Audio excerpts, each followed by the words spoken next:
2. Welcome back, WNST, Towson, Baltimore, and WNST.net. Yes, it is a Festivus edition, and to understand the present, we must go back to the past. I am wearing all my purple rope lights here. Royalty is here, one of my all-time favorite Ravens.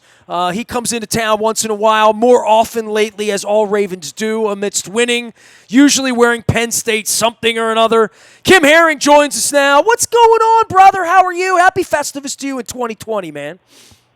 Oh, man, good to talk to you once again, like always. And I will continue to wear Penn State stuff. I've told my kids this. I don't care what college you're going to. I will visit you in my Penn State gear. All right, well, I'm not against that. I mean, you brought Wally Richardson to the party last time. You brought, more Penn State people. So this Raven thing has gotten a little out of hand since last time we got together with Jack Del Rio. Feels like about 12 months ago, but it was about 12 weeks ago, right? I mean, the Ravens went out, laid a turd in front of all the Fantennial guys like you that came in for the game. Billick goes into the Ring of Honor, all that stuff. And they haven't lost sense, dude. I mean, This has sort of been an otherworldly ride that has caught everyone's attention, I think. Oh, it's been super impressive. I remember because at that game that you're referring to, I think Nick Chubb ran all over the Browns. Yeah. All over Ravens. Oh my God, I remember that play we ran for like 98 yards, and I was looking at my wife going, it's about time to leave. I've never seen this before from a Ravens defense to give up a 98-yard touchdown run. So that was kind of demoralizing. But that was the last one they've given up, by the way. Yeah, I know. Thank you. But since that time, man, they've looked remarkable. It reminds me of the run that we had in 2000. Well, and what about this thing about Lamar would you like to say as a football player that played on offense when you were a kid, defense? You were a special athlete, obviously, in your era. Everybody's special usually until they get to this field, right? You were special until you got to Penn State. Then there were other special people. Then you got to the NFL, and everybody's special, right? And you're out there with competing with the Deons and the Randy Mosses and those guys of your era. For Lamar, it feels like Michael Jordan. It feels like there's something different about him, right? Oh, something different, of course. I mean, just his athletic ability of not just scrambling out the pocket, but just his way to actually set up the pass. Because people don't realize it unless you're a football person to actually see what he's trying to do. He doesn't want to run if he doesn't have to. He'd rather have his playmakers down the field do the work. But if he has to get out the pocket, he'll make you look pretty stupid. And he's done an excellent job of doing that. But, I mean, just look at his stats of leading the NFL in touchdown passes this year and QBR. So you can't look at Lamar Jackson now and say, well, he's just a runner. No, he's a do everything, but he excels in the pass game. He excels in the run game. The guy's unbelievable. So when you say what he's setting you up to do in movement, in literal street football, you know what I mean? Literally, what we would play 7-on-7 down at St. Peter's Church is literally just looking to get an angle where he can get the ball out of the scramble in a way that a guy like you just can't defend it after 5 or 6 seconds. Oh, no. I mean, to try to ask defenders to defend past 5 seconds is unrealistic. But what Lamar does is he makes defensive coordinators, I think, really shiver at the thought of trying to get a game plan around him to contain him either through the pass or either through the run. Because he's going to kill you both ways. It's just a matter of how you're going to pick your poison. Because, I mean, his legs, the way he stops on a dime when he's running out the pocket, is very, very scary. Because you really can't, in my eyes, you can't compare him to a Michael Vick. Michael Vick might have a stronger arm, but he wasn't nearly as accurate as Lamar, and his QB rating shows that. But then his legs, just to get out of situations to be able to throw it down the field, is just unbelievable. Kim Herring joining us here. He once wore purple grandly in Tampa on January the 28th, 2001. We are putting together a little Whiskey Joe's reunion, a little Purple March reunion. Hopefully 2 victories away from being in South Florida. You can throw me an email if you want to come down and join the Purple Party. And for you being an alum and being part of this and witnessing this, And I'm asking this of all of you, right? I mean, I've talked to everyone, not just from your era, which was sort of the beginning of the beginning, right? I mean, you and I go back a long, long ways, and then there are more guys from the middle era where they didn't win, between Billick and Harbaugh, and then there's the modern Super Bowl 47 guys that have won. Through all of this, the coming together now where there are children who say to you, hey, what, Dad, that 20 jersey up there and Ravens and this Lamar, and hey, once a year we get to go to Baltimore and you get to be an alum and people ask for your autograph and pictures and stuff like that. I think there's a whole different thing for your children and Peter Boulware's children and everybody else that I talk to about what the Ravens mean to them in 2020. Oh, of course. I think it's a good thing just for us in my generation looking forward, just because, I mean, if you really look back at it, that was just the start of the DVD area. So when I tell my kids, about playing, because I only had my daughter when I was playing. I didn't have my other two children at the time, so they never got to see me play. But even within, my daughter was only 3 months. She doesn't remember. Yeah, she has no recollection. She doesn't remember. Yeah. So to even go back, I got to pull out the old VHS. You'll be happy with that. Pull out the old VHS and try to show them what their father actually did. Or, my son, who's 11 now, will try to go to YouTube and find an old game. But and so I think that's what makes coming to the game as an alumni and bringing my especially my son with me, because he's played football, to try to show him, all the things that, not just I accomplished, but as a team we've come together in the last, 10, 15 years and put almost like a legacy together. So, I do the same thing with him when I take him to Penn State and show him what we're all about. But it's great to bring him back just to see, all the things that we've accomplished and, looking forward. And, he's a football junkie, man. I'm really surprised how much of a football junkie my son is. So only time will tell. Kim Herring joining us here. You bring up VHS tapes, and this hits a sore spot with me, bro. And maybe through our friendship you can help me, okay? So the morning of the parade in 01, I was really tired, right? I came back, Whiskey Joe's, the party, the emotions. I caught a cold, the whole deal. And I drove down to the parking lot to get guests, right? Because you would come out to the show. I think you came out after we beat Tennessee. And, Spencer, Kyle, Chris Redmond, Eddie Mulatalo. Eddie did a fire dance with us at the barn. But on that day of the parade, I went down to the parade, and Billick talked me into riding in it. And Flynn put me on his float. I think you were nearby. I think you were in one of the floats adjacent. I think maybe Billy Davis was around. David Modell gifted all of you video cameras that, they were the little handheld guys back in the day in 01. Right. Mike Flynn gave me his video camera and said, dude, shoot everything. Talk to me. We'll want this for our kids. We'll want this for our grandkids. I'm like, I'm not having any grandkids. So Flynn proceeds to lose the tape. Dude, I've never seen the tape. I don't have any pictures. I didn't have a camera that day. Our phones weren't cameras. I have a couple of blurry little pictures that a fan sent me of me and Flynn on a float driving by Redwood Street or something. Dude, if you have that VHS tape of that's the holy grail to me. If someone could find the videotape of the first parade where Flynn and I are hugging, Flynn and I got emotional. We got very teary-eyed during the parade. Seriously, we have video. The video. Maybe he lost it on purpose because we were blubbering a little bit because it was very emotional. Dude, the parade was the most insane thing I've ever participated in, and it's even more insane because we lost the film of it. Yeah, I remember. I don't remember everything about that day, but what I do remember, it was cold. I definitely remember that. And wet, and really wet. Yeah. What you're asking of me is like trying to find Aztec gold, man. I mean, wow, I'd have to go back and see if I can go in my attic and try to find something. Dude, can I put you up to that?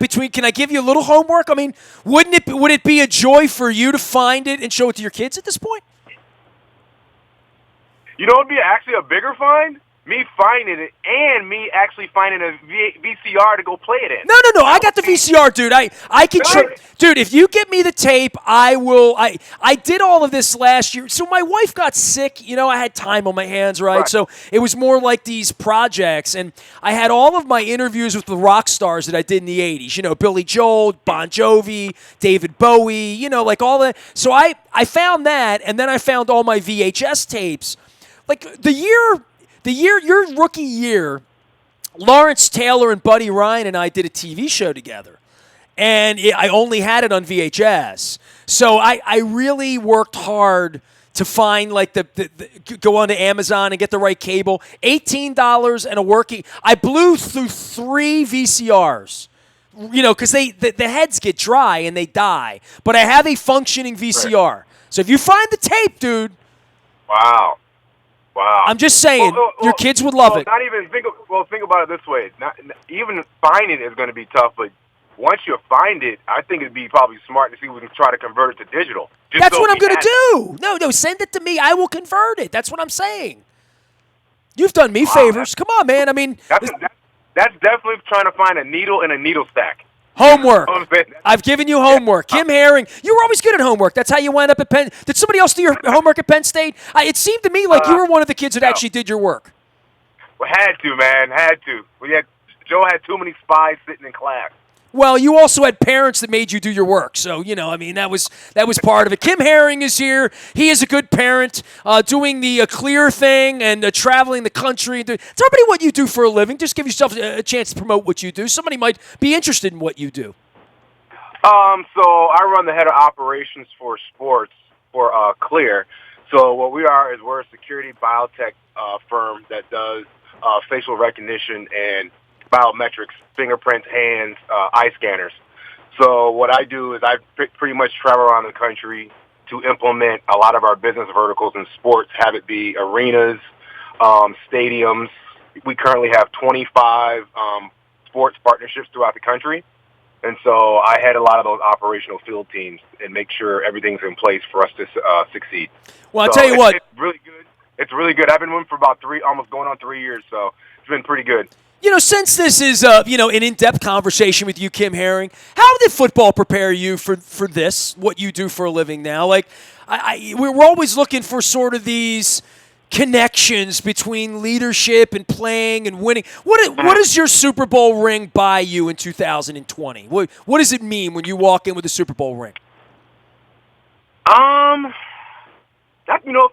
For me, honestly, Nancy, you know me, pretty well over these last however 20 years. For me, I don't really use my Super Bowl ring to get in the door. I've just never have been that way. I don't know if too many listeners know, I've only worn it once. Really? And that was when we received the rings. Yeah, I've only worn it once. Really? I still have it in a box. I've redone it a couple times. So because for me, a Super Bowl ring is, one of the greatest accomplishments as a team. It's not an individual award. It's a team award, and that's what that's pretty much what I've learned through my time in high school, learning through college, learning through NFL, is how to function as a team, how to manage people.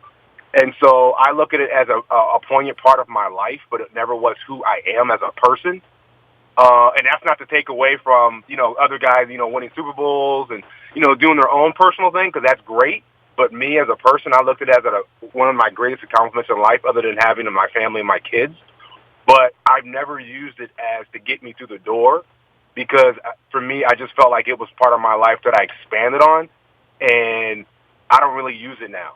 It's funny because most of my people in the office might bring it up every now and then in conversation. I'm like, you'll never ever see me wear my ring, because that's not what I do. Well, in your case,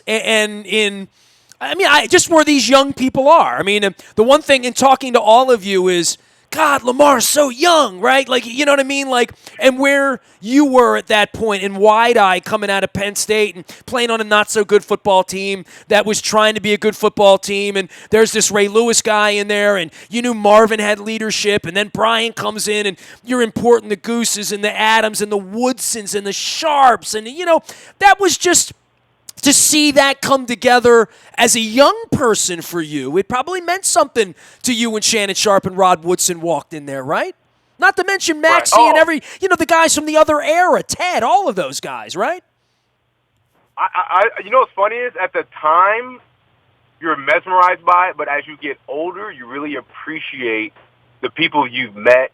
You continue to converse with, because it's funny because I'll give you an example. Going into our football pool, fantasy football pool, we always constant conversation comes up about football aspect. And I remember they were talking about all the new Hall of Fame inductees, and I was like, oh yeah, I played with him. Oh, Rod, yeah, I played with him. Aeneas Williams, oh yeah, I played with him. And they're looking at me like, oh my God, I never realized that. Because they really weren't around per se when those guys were in their prime. Well, people might not even remember you as a Ram. I mean, you went to a Super Rams team. You got screwed out of a second ring that you weren't going to wear by a field goal. So might have even been a stolen playbook for all we know. Hey, we had a great. Hey, defense had a great game that day. That's all I'm going to say. We had a great game. So whenever you give Tom Brady the MVP, he only threw for 140 something yards. That's pretty good. I think he even did a pretty good job. Well, he got better. I mean, how's that make you feel that he's still playing, right? And that Sizzle's still. I mean, that there is some craziness to all of this. Even you watch Ray win another Super Bowl long after you were done, right? Right. You know what? I tell people to each their own, man. To each their own. I made a concerted effort when I retired. I felt like 10 years was enough. It was funny. I was actually supposed to visit a team the day before I made my decision. Just, it was heartfelt. It was just one of those mental things. People always tell me, well, physically, I'm like, physically, I was fine. You know what I'm saying? I was really fine, but mentally, I was fried. I felt like there was other bigger and better things I wanted to do with my life. So, and those came to fruition as of now, and I'm reaping some of the rewards of it. But I always felt like football was a great catapult into other things. And so I've tried to capitalize it on best as I can about the relationships I've had, the people I've met, but it was like you said in reference to the Super Bowl ring, I've never used it to get my foot in the door. It's a great talking point, when you meet other people in the sports business that actually know of the name, because a lot of them don't know I played. You see what I'm saying? But they always look you up. And so that's the thing about Google nowadays. They'll look you up. You're not sneaking up on anybody. There's no, because even if you don't know the name or you meet somebody new, they have a tendency nowadays just to Google you anyway. It doesn't matter if you're some regular guy; the people are going to Google you. So a lot of times in the secondary conversation you have with them, they're like, "Oh, how come you didn't tell me you played?" And you're like, "Well, that kind of subject matter really wasn't poignant in the conversation we were having, so I'm never going to bring it up." Well, it's going to come up a lot in the next couple of weeks, I have a feeling. Kim Herring is here, member of the Super Bowl 35, my favorite bunch of guys, and we get to, this gives us an excuse to get together, dude. I mean, right? I mean, Fort Lauderdale was your homeland. You were on the Purple Train. I mean, give me a look at you the next couple of weeks. If the Ravens go to the Super Bowl, is it something that you feel a part of? I'm always going to be part of that team, just that organization. Just because I still have a lot of friends in the front office. It's amazing because a lot of the guys now that are there, the Coquinuses and all those guys. I'm like, they're the ones who got me to Baltimore. They're the ones who drafted me, the George Coquinuses. So it's amazing how those guys are there. And I'm like, wow. I mean, those guys were there when I was there. Ozzie and Eric, right? There it is. Nothing's ever changed. Exactly. They never change. And so, so it was just one of the things I always have some kind of memory installed in that institution. So whenever they do well, I feel a sense of pride of like, okay, we got the ball rolling with this whole thing. You did. So like a little inkling, and you feel like you've been part of it in some way. You see what I'm saying? So it's always good. But Kim, I'm surrounded by purple rope lights. I would say we're all pulling the purple rope. You know what I mean, right? Yep. No, correct. I totally agree. Hey, man, love you, appreciate you. Wanted to get a little insights. It's good to get together every once in a while and talk about football and measure where we've been and where we're going, right? I mean, and certainly for the community, we've had our challenges here. There's going to be a spotlight on the community the next couple of weeks. Do you expect the Ravens to go to the Super Bowl? I mean, knowing what you know about the game of football? Oh, boy. That's a tough one. just because of what I know about football. Well, I mean, and in St. Louis and stuff, did you have a bye? You had byes those years in 01, right? 02, 03, right? No. Okay. The only time we had a bye was when I was in St. Louis. St. Louis, that's what I said. Yeah, when you went to the other Super Bowl. Yeah. I was about to say we were a wild card, even though we had a 12-4 record. We were a wild card. No, I remember our run. I thought you had a bye in St. Louis. Yeah. In St. Louis, we had a bye. I don't know. They're rolling. It's a tough call, man. It's a tough call because they've been rolling, and you hate to see them have that bye to a certain extent of continuity, and keeping the ball rolling. Because think about it, they also took the last game off. They still beat the Steelers, but I mean now you're going to go off 2 weeks where they haven't had a lot of game time. I understand the whole point of having a rest. I agree with that, but man, that's why it's going to be tough to call of making a Super Bowl. I want them to go. I'm gonna be rooting for them. It's just, man, that's gonna be tough. That's gonna be tough. I definitely don't want New England to go. I can tell you that, 100%. Hey, keep the kids up late next Saturday night. Make sure they get a nap in, and we will be up all night with the purple. Kim, take care, man, and I'll never ask to see your Super Bowl ring ever again. You say you saw it the night I got it, and I probably did. So hey, man.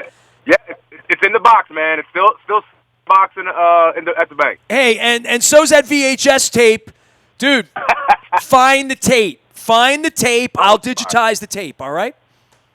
Got it, man. Appreciate it. For the love of all things purple. There he goes, Kamani Herring, working for Clear, doing good deeds, hanging out, talking football with me, coming back every once and again, and drinking from the purple passion that we've all celebrated here over the last 24 years. We got a bye week in progress. We got Happy 2020. If you're heading to Miami, want to go to Miami, thinking about going to Miami, email me nasty@WNST.net. We're Facebook, Twitter, LinkedIn, Snapchat, Instagram, wishing you and your family a happy 2020 and trying to bring some great conversations and some Ravens alums back into the conversation. We are WNST.net, AM 1570 and WNST Towson, Baltimore, and we never stop talking Baltimore sports.